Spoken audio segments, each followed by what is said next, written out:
Chapter 15 of The Doctor's Wife, by Mary Elizabeth Braddon. This recording is in the public domain. Chapter 15. Roland Says Amen. Isabel had seen Mr. Lansdell on Thursday, and by Saturday night all her preparations were made, and the white dress and a white muslin mantle to match it were in the hands of Mrs. Jeffson, who was to get them up in the highest style of clear starching. The sovereign had done a great deal. Isabel had bought a new riband for her straw hat, and a pair of pale straw-coloured gloves, and all manner of small matters necessary to the female toilet upon gala occasions. And now that everything was done, the time between Saturday night and Tuesday lay all before them, a dreary blank that must be endured somehow or other. I should be ashamed to say how very little of the rector's sermon Isabel heard on Sunday morning. She was thinking of Mordred Priory all the time she was in church, and the beautiful things that Mr. Lansdell would say to her, and the replies that she would make. She imagined it all, as was her habit to do. And on this summer Sunday, this blessed day of quiet and repose, when there was no sound of the sickle in the cornfields, and only the slow drip, drip, drip of the water drops from the motionless mill wheel at Thurston's Crag, Roland Lansdell lounged all day in the library at Mordred Priory, reading a little, writing a little, smoking and pondering a great deal. What should he do with himself? That was the grand question which this young man found himself very often called upon to decide. He would stop at Mordred till he was tired of Mordred, and then he would go to Paris. And when he was weary of that brilliant city, whose best delights familiarity had rendered indifferent to him, he would go Rhineward, over all the old ground again, amongst all the old people. 10 years is a very long time, when you have 15,000 a year, and nothing particular to do with yourself or your money. Roland Lansdell had used up all the delights of civilized Europe, and the pleasures that seemed so freshly effervescent to other men were to him as champagne that had grown flat and vapid in the unemptied glasses on a deserted banquet table. He sat to-day in the great window of the library, a deeply embayed Tudor window, jutting out upon a broad stone terrace, along whose balustrade a peacock stalked slowly in the sunshine. There were books on either side of the window, solid ranges of soberly bound volumes that reached from floor to ceiling on every side of the room, for the Lansdells had been a studious and book-learned race, time out of mind, and the library at Mordred was worthy of its name. There was only one picture, a portrait by Rembrandt, framed in a massive border of carved oak above the high chimney-piece. A grave, grand face, with solemn eyes that followed you wherever you went. A splendid, earnest face, with the forehead mysteriously shadowed by the broad brim of a steeple-crowned hat. In the dark melancholy of that sombre countenance there was some vague resemblance to the face of the young man lounging in the sunny window this afternoon, smoking and pondering, and looking up now and then to call to the peacock on the balustrade. Beyond that balustrade there was a fair domain, bounded far away by a battlement wall, a lofty ivy-mantled wall, propped every here and there with mighty buttresses, a wall that had been built in the days when William of Normandy enriched his faithful followers with the fairest lands of his newly conquered realm. Beyond that grand old boundary arose the square turret of the village church, coeval with the oldest part of Mordred Priory. The bells were swinging in the turret now, and the sounds of them floated toward Roland Lansdell as he lounged in the open window. Only 30 years of age, he thought, and how long it seems since I sat on my mother's knee in the shadowy, sleepy old pew yonder, and heard the vicar's voice humming under the sounding board above our heads. 30 years, 30 profitless, tiresome years, and there is not a reaper in the fields, or a shock-headed country lad that earns 6 pence a day by whooping to the birds amongst the corn, that is not of more use to his fellow creatures than I am. I suppose, though, that at the worst I'm good for trade, and I try my best not to do any harm. Heaven knows I don't want to do any harm." It must have been a strange transition of ideas that at this moment led Mr. Lansdell to think of that chance meeting with the doctor's dark-eyed wife under the dense foliage of Lord Thurston's oak. "She's a pretty creature," he thought, "a pretty, inexperienced, shy little creature, just the sort of woman that a hardened profligate or a roué would try to pervert and entangle. There's something really bewitching in all that enthusiastic talk about Byron and Shelley. What a pity he was drowned! And oh, if he had only fought for Greece and been victorious, like Leonidas, you know. Poor little thing!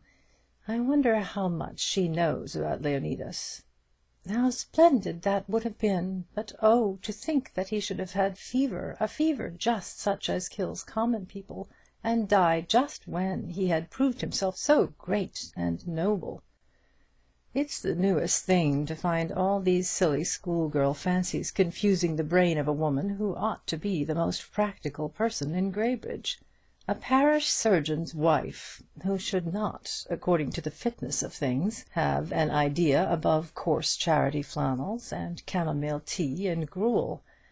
How she will open her eyes when she sees this room, and all the books in it! Poor little thing! I shall never forget what a pretty picture she made, sitting under the oak, with the greenish grey of that great knotted trunk behind her, and the blue water in the foreground. And then Mr. Lansdell's ideas, which seemed especially irrelevant this afternoon, broke off abruptly. "I hope I may never do any harm," he thought. "I am not a good man or a useful man, but I don't think I have ever done much harm." He lit another cigar, and strolled out upon the terrace, and from the terrace to the great quadrangular stable yard. Upon one side of the quadrangle there was a cool arched way that had once been a cloister, and I regret to say that the stone cells in which the monks of Mordred had once spent their slow quiet days and meditative nights now did duty as loose boxes for Mr. Lansdell's hunters. Openings had been knocked through the dividing walls, for horses are more socially disposed creatures than monks, and are apt to pine and sicken if entirely deprived of companionship with their kind. Roland went into 3 or 4 of the boxes, and looked at the horses, and sighed for the time when the hunting season should commence, and Midlandshire might be tolerable. "I want an occupation," he thought. "Physical wear and tear, and all that sort of thing. I let my mind run upon all manner of absurd things for want of occupation." He yawned, and threw away his cigar, and strode across the yard towards the open window of a harness room, at which a man was sitting in his shirt sleeves, and with a Sunday paper before him. "You may bring the diver round in half an hour, Christie," said Lansdell. "I shall ride over to Conventford this afternoon." "Yes, sir." Roland Lansdell did ride to Conventford, galloping his hardest into Waverley, to the scandal of the sober townspeople, who looked up from their tea-tables half scared at the sound of the clattering hoofs upon the uneven pavement, and then dawdling at a foot-pace all along the avenue which extends in unbroken beauty from Waverley to Conventford. The streets of this latter town were crowded with gaily dressed factory girls, and the bells for 3 separate spires were clanging loudly in the summer air. Mr. Lansdell rode very slowly, thinking of all manner of absurd things as he went along, and he entered Mr. Raymond's pretty drawing-room at Oakbank just in time to catch that gentleman drinking tea with the orphans. Of course Roland had forgotten that his friend dined at an early hour on Sundays, and he had come to dine. But it wasn't of the least consequence. He would have some tea, yes, and cold beef by all means, if there was cold beef. A side table was laid for him, and a great sirloin was brought in, but Mr. Lansdell did not make much havoc with the joint.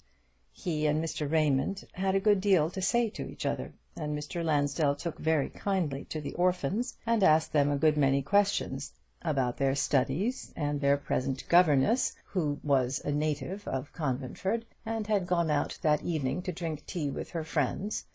And then, somehow or other, the conversation rambled on to their late governess, Isabel Sleaford, and the orphans had a great deal to say about her.